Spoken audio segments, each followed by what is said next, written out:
ejercicio académico de la Universidad del Rosario para la materia Poder y Civilizaciones. Mi nombre es Daniel Rondón y vengo a presentarles el capítulo 7, la estratificación de clases, castas y minorías. En este capítulo analizamos los grupos estratificados que existen en las sociedades estatales, los comportamientos y pensamientos de estas clases o estos grupos dependen del posicionamiento de cada individuo en el grupo. Los valores y comportamientos de estas clases están relacionados con la lucha de riqueza y poder. De ahí vienen dos términos, clase y poder. Una clase es un grupo de personas que se relacionan similarmente en el aparato de poder y disponen de cuotas de poder similares en cuanto a riqueza y privilegios, como lo son los recursos y la tecnología. En todas las sociedades estatales y preestatales existen dos tipos de gobiernos o dos tipos de clases principales, los gobernantes y los gobernados.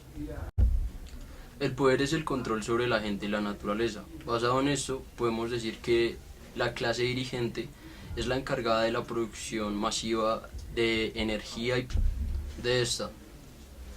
Esta clase busca un beneficio en común con esta energía. Les da a ellos, a las clases subordinadas, un beneficio, pero siempre está buscando algo a cambio, nunca es gratis. Existen distribuciones de poder desiguales entre el sexo y la edad. En muchas partes del mundo, el sexo presenta una dominación de un sexo por parte del otro a través de las clases y dentro de la clase. El ejemplo más claro es en las sociedades africanas y asiáticas. El hombre tiene un papel más importante que la mujer y otros muchos más deberes. A menudo la edad está asociada con la distribución desigual de poder. Un ejemplo es los niños de los países más pobres pertenecientes a la clase subordinada, los cuales presentan explotación y malos tratos por parte de sus familias. En ciertas partes del mundo, el adulto mayor o el anciano es menospreciado y tiene un maltrato por parte del Estado y la sociedad. Los científicos y antropólogos han dividido estas clases en dos, en una perspectiva émic y otra perspectiva ética. En la perspectiva émic se cumple cuando únicamente las clases se organizan en acciones colectivas, tales como partidos políticos y sindicatos. En la perspectiva EMIC solo puede existir incluso cuando sus miembros nieguen que constituyen una clase. Para ellos, la existencia de una conciencia de clase sirve para la lucha de clases, pero no para la diferencia de estas mismas. Muchas gracias. Ahora hablaremos con mi amiga María José, que les va a explicar un poco más sobre la endogamia y la exogamia. Gracias, Daniel. Así como les decía, yo les voy a explicar los conceptos de la endogamia y la exogamia. Estos conceptos son muy importantes y aparecen en este capítulo gracias a que logran explicar los matrimonios entre las jerarquizaciones, castas y clases. Además, también existen dos conceptos adicionales, como lo son las clases abiertas y las clases cerradas. Las clases cerradas son aquellas que practican la endogamia, es decir, que se casan entre los mismos miembros de la misma clase. Esto para que no haya una dispersión de poder. Asimismo, existe la clase abierta, es decir, la que practica la exogamia. Esto hace que las personas se casen con diferentes personas de otras clases sociales. Las clases sociales no solamente son diferentes en cuanto al poder, sino también en las formas de conducta y pensamiento, es decir, los estilos de vida. Estos tienen varias condiciones, como lo son las relaciones sexuales, las dietas, los trabajos, etc. Gracias a estos estilos de vida, las personas que pertenecen a estas clases sociales pueden adquirir diferentes características como su color de piel gracias a su trabajo, como en el caso de los campesinos, a su lenguaje o a su forma de expresarse. Muchas gracias por su atención y ahora mi compañera Manuela les va a explicar la explotación económica y las clases campesinas.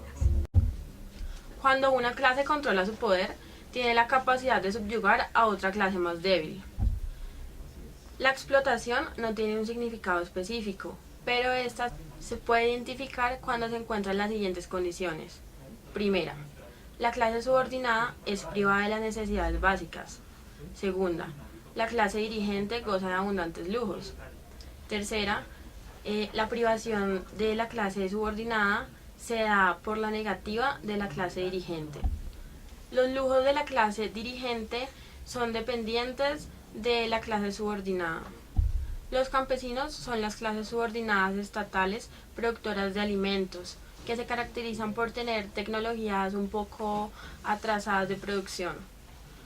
A pesar de que los campesinos son una clase subordinada, esto no significa que necesariamente sean explotados económicamente. Los campesinos no son necesariamente explotados porque se necesita el liderazgo y la dirección de los empresarios para dirigirlos.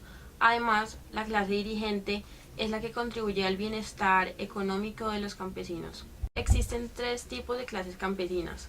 Los campesinos feudales, que labran la tierra del propietario y deben pagar una renta, pero consecuentemente tienen unos beneficios. Los campesinos capitalistas, que tienen mayor capacidad adquisitiva y por lo tanto más tierras y mayor desarrollo en las técnicas de producción. En Colombia, la economía campesina da respuesta a las necesidades de producción y consumo que la agricultura a gran escala no logra satisfacer. Cerca del 40% de la canasta alimentaria de Colombia es producida por los productos campesinos. Los dejo con mi compañera Alejandra, que les va a hablar sobre minorías y mayorías. Gracias, Manu. En el texto son mencionados dos términos fundamentales y muy importantes en el desarrollo de las estratificaciones. Estos son mayorías, el cual hace referencia a la parte más numerosa de un grupo, y minorías, con el cual se refiere a la parte de la población de un país o un conjunto de individuos de una sociedad determinada, que difiere de la mayoría por su etnia, lengua o religión. Las mayorías y las minorías son y deben ser protegidas por sus respectivos estados. Sin embargo, las minorías, al ser tan importantes, han logrado unos artículos especiales en la Declaración de los Derechos Humanos. Los artículos son el 1, el 2, el 3, el 7 y el 23, donde se expone que todos somos iguales ante la ley, merecemos igualdad de oportunidades y además debemos ser protegidos de toda discriminación, sin distinción de sexo, raza, edad, religión, entre otros. Un ejemplo muy aterrizado sobre las minorías y aplicado al caso colombiano son los pueblos indígenas. Estos, al ser una minoría tan importante, poseen derechos extra como que la educación respete su cultura. Esto quiere decir que los niños que asistan a escuelas y sean partes de una comunidad indígena tengan derecho a que sus costumbres y su cultura sea respetada dentro de este marco educativo. 2. Consulta previa para autorizar proyectos que los afecten directamente. La importancia de las mayorías y las minorías, en este caso, radica que generan desarrollo, pues Colombia, al ser una democracia participativa, todos son una parte importante y activa de la toma de decisiones, de la cual depende el futuro de nuestro país. Muchas gracias. Los dejo con Cami, que les va a hablar sobre el análisis que hemos podido lograr a partir de la lectura de este capítulo. Gracias, Aleja. En este capítulo podemos sacar 4 conclusiones sobre la temática general. La primera es sobre las jerarquías de clase. Como dijo Daniel, siempre en todas las clases hay una división de 2 grupos, gobernantes y gobernados. A pesar que dichas distinciones se hacen para agrupar a los grupos según sus características, esto tiende a manifestarse en una segregación, debido a que se hace una preferencia entre una característica particular. Un claro ejemplo de esto son las empresas que rechazan a las mujeres simplemente por pertenecer a este género, dándole preferencia a los cargos hechos para los hombres. La segunda conclusión que podemos sacar es acerca de los constructos idiosincráticos. Cuando hablamos de la idiosincrasia de un pueblo, es aquello que lo hace diferente, suele referirse a su identidad. Por ejemplo, el pensamiento y las proyecciones de una comunidad van ligadas a su idiosincrasia y por lo tanto, esta determinará las acciones. El autor hace el ejemplo de las comunidades campesinas, ya que éstas creen y ven la vida como una lucha constante en la que el que sobrevive es el que pasa por encima de la comunidad. Ellos no tienden a cambiar su estilo de vida ya que temen el rechazo de la comunidad, pero eso se hablará más adelante. Suele pasar que en las comunidades humanas se generan subculturas. Estas tienden a generar cambios en el comportamiento y aún así adquirir perspectivas diferentes unas entre otras. Por ejemplo, en Colombia compartimos territorio con las etnias indígenas y sin embargo aún las consideramos como algo del pasado. Incluso tenemos a utilizar un vocabulario. Por ejemplo, la palabra indio es usada para insultar a alguien, mientras que no debería serlo. La última conclusión que podemos hacer es sobre la moral. A pesar de que el autor no la trata de manera explícita, tiende a pasar que las clases superiores tienen una noción de moral muy diferente a las clases llamadas inferiores. Por ejemplo, hablábamos de que los campesinos no cambian su estilo de vida ya que temen un rechazo a la comunidad, mientras que las clases superiores, por así decirlo, tienden a pasar por encima de la comunidad y no les importa lo que digan. Mientras que en los sectores más elevados de la comunidad, la vida en grupo no es tan fundamental y sus decisiones van más orientadas al poder que a la moral. Muchas gracias. Vamos a definir algunos conceptos para tener un mejor entendimiento sobre este capítulo. Campesinos. Son las clases subordinadas de la sociedad, cuya participación principal es la producción de alimentos, a través de tecnologías preindustriales. Asimilación. Es la integración de un grupo minoritario a la colectividad, perdiendo la identidad que los diferencia de otros. El poder se entiende como la capacidad de controlar la energía, mover y confrontar personas y cosas. Clase. Es un grupo de personas que comparten una relación con los organismos de control de los estados. Asimismo, poseen o carecen de cierto poder relacionado con la distribución de la riqueza, los recursos, entre otros. Explotación. Es un fenómeno que sucede cuando se da una inapropiada redistribución de la riqueza en una sociedad. Subculturas. Son las diferenciaciones dentro de las clases, las cuales se dan por la similitud de las prácticas entre los individuos en ámbitos ideológicos, religiosos y sexuales. Adscripción hereditaria. Modo de pertenencia a una clase a través de la herencia de un poder perdurable en forma de dinero, propiedad o cualquier otra forma de riqueza. Capacidad adaptativa. Habilidad de un grupo social para sobrevivir y prosperar ante determinada situación. En la jerarquía sexual se presenta una dominación de un sexo ante otro, dentro y a través de las clases. Y por último, minifundios, que son granjas pequeñas dedicadas a la producción principalmente de alimentos.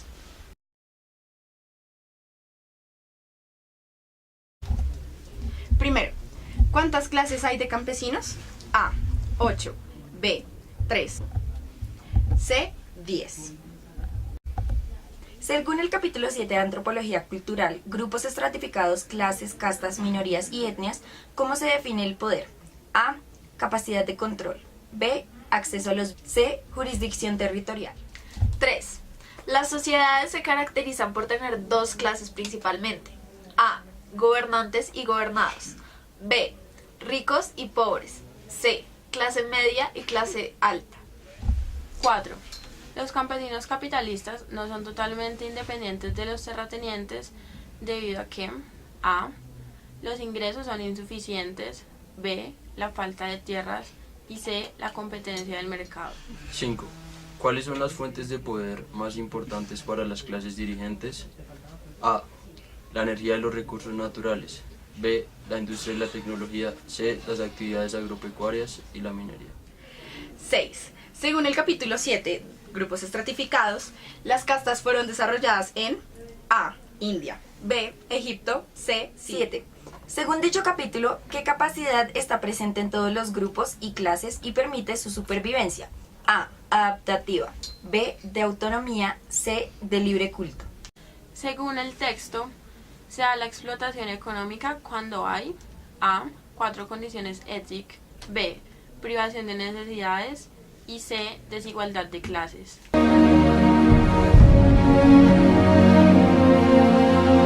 A. 8. B. 3. D. 10.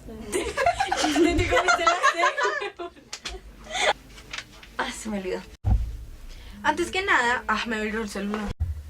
Como el color de su piel o Fox, se me olvidó.